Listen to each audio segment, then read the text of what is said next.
আপনার Facebook page only 2 মিনিটে delete করতে পারবেন। সেটি কিভাবে করবেন চলুন দেখিয়ে দেই।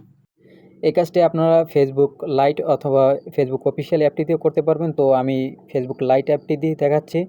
তো ফেসবুক লাইট অ্যাপের ভিতরে আসার পর আপনারা যে পেজটি ডিলিট করতে চান সেই পেজটি এখান থেকে আপনারা লগ ইন করে নেবেন। তো আমি যে পেজটি ডিলিট করব ওই পেজটি এখান থেকে আমি লগ ইন করে নিব। তো আমি এই দেখতে পাচ্ছেন ক্লোজ ব্রাদার, এই পেজটি আমি ডিলিট করে আপনাদের দেখাবো। তো আমি পেজটি এখন লগ ইন করে নিব। পেজটি লগ ইন করার পর আপনারা দেখতে পাচ্ছেন উপরে থ্রি ডট আইকন, এই থ্রি ডট আইকনে একটি ক্লিক করে দিবেন। দেওয়ার পর আপনারা নিচের দিকে চলে আসবেন, দেখতে পাবেন সেটিংস অপশান, এই সেটিংস অপশানে একটি ক্লিক করে দিবেন।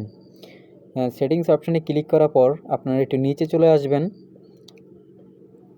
এই যে দেখতে পাচ্ছেন অ্যাক্সেস অ্যান্ড কন্ট্রোল, এই অ্যাক্সেস অ্যান্ড কন্ট্রোলে এই জায়গায় একটি ক্লিক করে দিবেন। তো ক্লিক করে দেওয়ার পর তো এই ডিঅ্যাক্টিভেশন অ্যান্ড ডিলিটেশনে একটি ক্লিক করে দিবেন।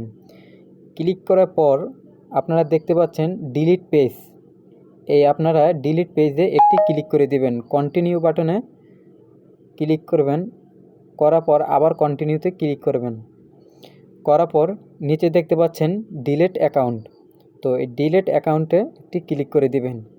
তো এই জায়গায় ইন্টার পাসওয়ার্ড, এই ইন্টার পাসওয়ার্ডের জায়গায় আপনি যে প্রোফাইলটি দিয়ে আপনার পেজটি খুলেছেন ওই অ্যাকাউন্টটির পাসওয়ার্ড এখানে দিতে হবে আপনার ফেসবুক আইডিটির।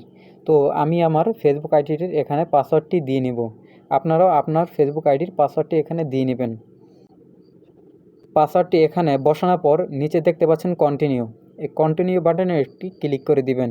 করার পর ডিলিট অ্যাকাউন্ট, এই ডিলিট অ্যাকাউন্টে ক্লিক করার সাথে সাথে আপনার ফেসবুক পেজটি চিরতরে ডিলিট হয়ে যাবে।